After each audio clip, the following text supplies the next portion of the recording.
whatever it takes to get you to try harder, read more, set your goals, and go for it. Here's the next attitude disease. Overcaution.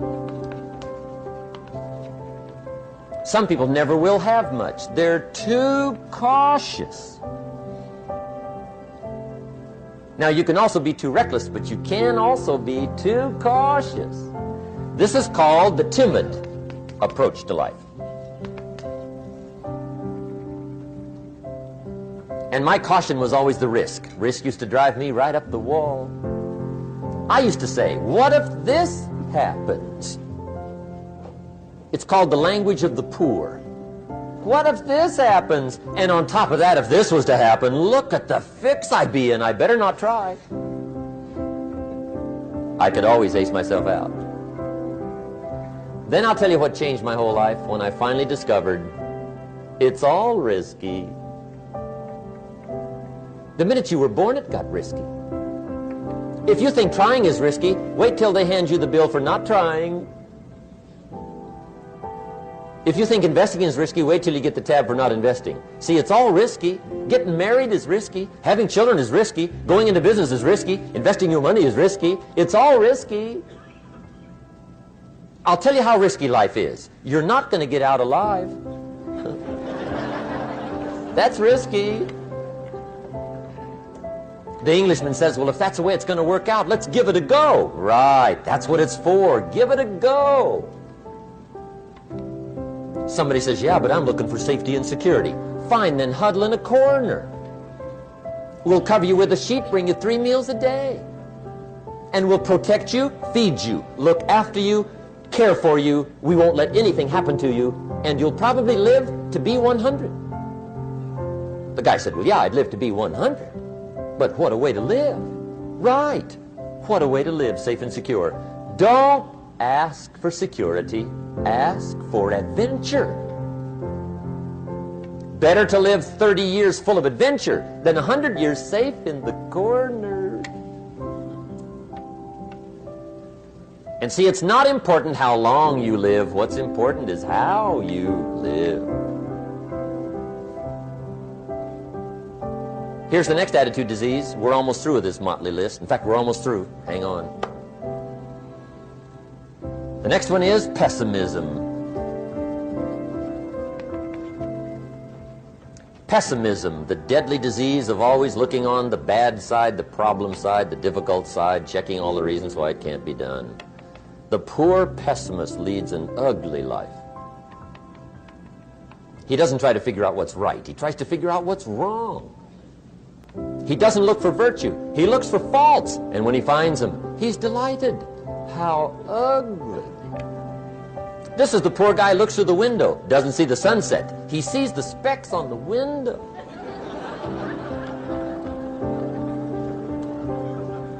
And this is the poor guy, right, who rushes up, takes such leave of his senses. This guy rushes up and he says, I've got 5 good reasons why it won't work.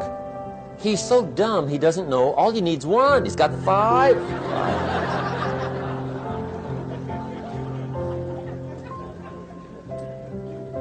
To the pessimist, the glass is always half empty. To the optimist, the glass is half full. Why would the same measure affect people 2 different ways? Answer, it all depends on how you look at it. Our lives are mostly affected by the way we think things are, not the way they are. The way we think they are affects us most. There's a subject we don't have time to get into tonight called better thinking habits.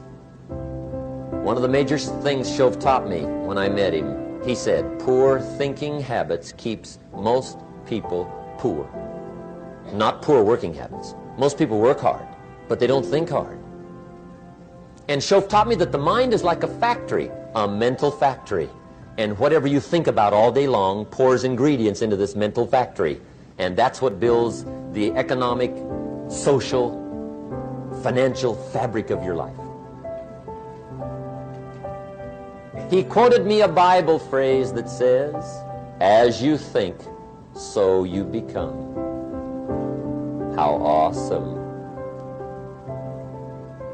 When he talked about poor thinking habits, he had me. I used to start the day reading the morning newspaper. I mean, you can believe that or not. I'd get a cup of coffee and read the paper. I'd load up on wars and riots and murders and stabbings and killings and bank robberies and muggings and car wrecks and tragedies. I'd even read the back pages. I seem to like that stuff for some weird reason. I'd load up on all that, and then I'd start the day. You can imagine the kind of days I used to have. You walk around on your financial knees. They call you economic peewee.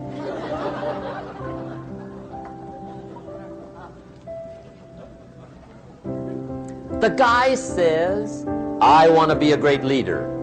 Wonderful. The first thing we do is follow him to his house. When we get there, we walk in and check his library, number one. Somebody says, well, why check his library? The reason is because what a man reads pours massive ingredients into his mental factory, and the fabric of his life is built from those ingredients. You would not believe what some people have got in their house to read. You would not believe. One of the best dressed up words I know for a lot of it is trash. Can you imagine dumping a barrel of trash into this mental factory every day and coming out with a rich, dynamic, positive life? It can't be done. You might as well try making a cake with cement. The kids back in Danbury, Connecticut, high school, they're asking me questions one day. I'm talking to the kids. Kids got good questions these days. One of them said to me, Mr. Rohn, how do you build the good life? I said, it's simple. It's not easy, but it's simple. Here's how you build anything. Select the right ingredients, keep out the wrong ingredients, and it starts with thought. Everything starts with thought. So you must be wise and careful what you think about, because that starts everything. You got to be wise and careful. I asked the kids, what would happen if somebody dropped sugar in my coffee? They said, well, you'd be okay. I said, what if somebody dropped strychnine in my coffee? They said, well, you'd be dead. I said, correct. Lesson one. Life is both sugar and strychnine. You gotta be careful. I said, what if my worst enemy drops in the sugar? They said, will you be okay? I said, what if my best friend, even by accident, drops in the strychnine? They said, well, you'd be dead. I said, correct. Lesson two. Watch your coffee.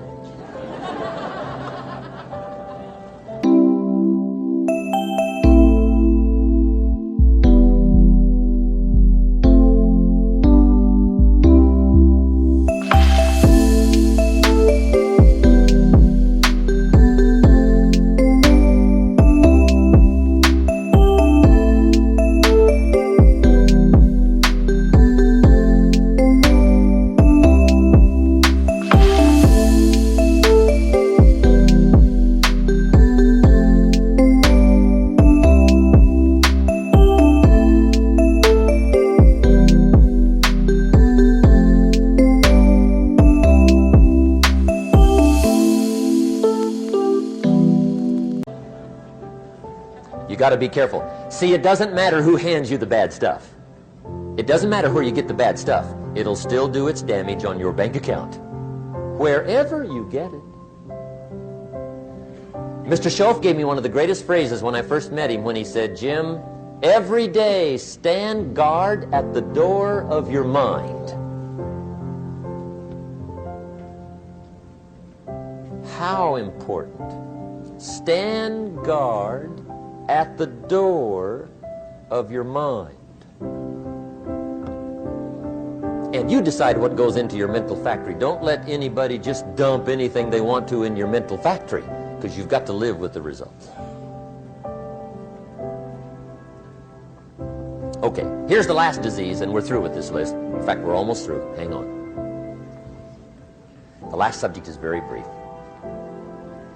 The last disease, but this one is deadly. engage in this one, indulge in it even slightly, and you might as well forget the future because it's going to forget you.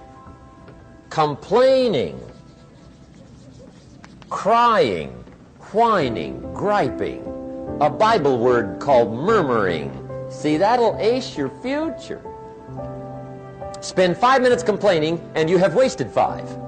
And you may have begun what's known as economic cancer of the bone. Surely they will soon haul you off into a financial desert and there let you choke on the dust of your own regret. I hope I said that well, so you won't forget. It's a deadly disease. If you don't think it's bad, ask the children of Israel of Old Testament fame. Typical of us all, their story just happened to get in the book. Story says, children of Israel were slaves. God performed a series of dazzling miracles and got them out. And now they're heading for the promised land. Remember the story? Heading for the promised land. Tragedy of the story, they never got there. Reason. From day one, they started to complain. They griped about the water. They griped about the weather.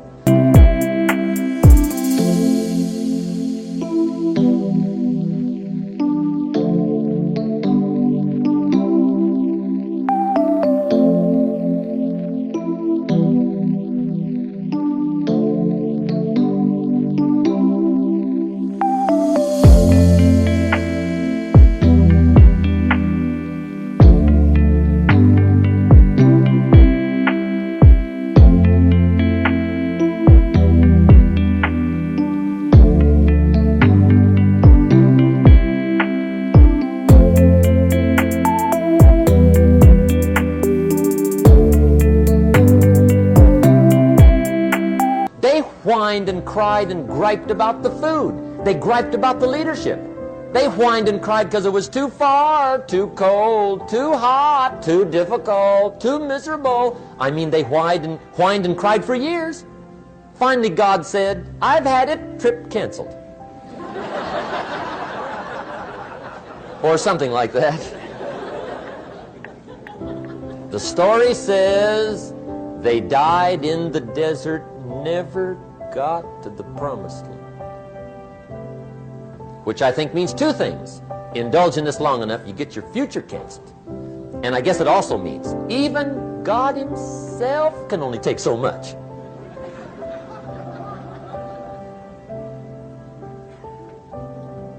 Okay. Just be on the lookout of the things that can destroy all the good you start. The war is on. And this evening, tomorrow, mentally, personally, socially, economically, you got to make sure you're winning the war. And this is part of it.